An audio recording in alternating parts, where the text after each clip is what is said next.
नमस्कार दोस्तों, सबसे का स्वागत है आज की इस खौफनाक एपिसोड में। तो चलिए दोस्तों शुरू करते हैं आज की इस कहानी को। दोस्तों मेरा नाम नितेश है। हम लोग गांव में रहते हैं।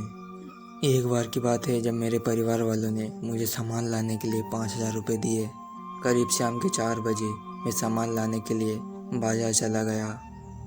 बाज़ार से सामान खरीदते खरीदते शाम के 6 बज गए थे। शाम के 6 बजे ही थोड़ा थोड़ा अंधारा होने लगा था। फिर मैंने अपना सामान उठाया और अपनी बाइक स्टार्ट की और घर के लिए निकल गया। गाड़ी हवा की तेज़ी से बात कर रही थी कि तभी मुझे याद आया कि मैं गिटार लेना भूल गया हूँ। तभी मुझे सामने एक दुकान दिखी। मैं उस दुकान के पास गया तो मैंने देखा कि वह दुकान गिटार की थी।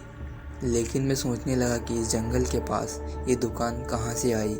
आते टाइम तो मैंने इस दुकान को नहीं देखा था, फिर ये दुकान यहाँ पर कैसे आई। मैंने ज़्यादा ना सोचते हुए उस दुकान पर गया। वहाँ पर एक आदमी था, वो नीची गर्दन करके बैठा हुआ था। मैंने उससे गिटार के लिए कहा। उसने ऊपर गर्दन किया और एक गिटार निकाल कर दे दी और मैंने उसे पैसे दे दिए। अब रात के 8 बज चुके थे। मैंने ज़्यादा ध्यान न देते हुए घर के लिए निकल गया। मैं गाड़ी चलाया जा रहा था कि तभी मुझे बाथरूम आई और मैंने गाड़ी को एक साइड किया।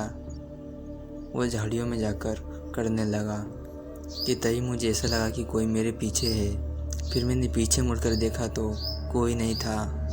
फिर मैं वापस अपनी गाड़ी पे आया और गाड़ी स्टार्ट की और घर के लिए निकल गया।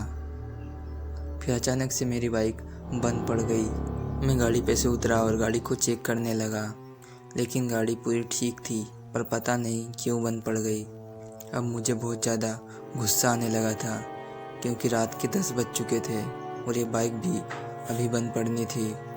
तभी मैंने देखा कि पेड़ के पीछे से कोई मुझे देख रहा है। उसकी लाल लाल आँख चमक रही थी। मैंने उसको ध्यान से देखने की कोशिश की तो वो आदमी गिटार वाला था और अब उसका चेहरा बदलने लगा था।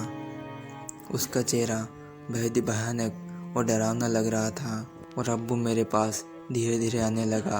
तभी मैं अपनी बाइक के पास दौड़ता हुआ गया और अपनी बाइक स्टार्ट करने की कोशिश करने लगा, लेकिन बाइक अभी भी स्टार्ट होने का नाम नहीं ले रही थी।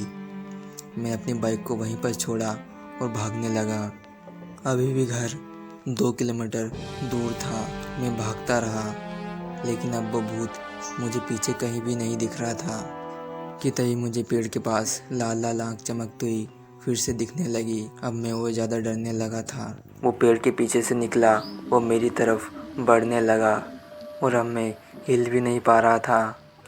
फिर मैंने अपनी पूरी ताकत लगाई और भगवान का नाम लिया और बहुत तेज़ी से भागने की कोशिश करने लगा कि तभी मैं एकदम से छूट गया और भागने लगा और भागते भागते घर पहुंचा। घर पहुंचते ही मैं बेहोश हो गया।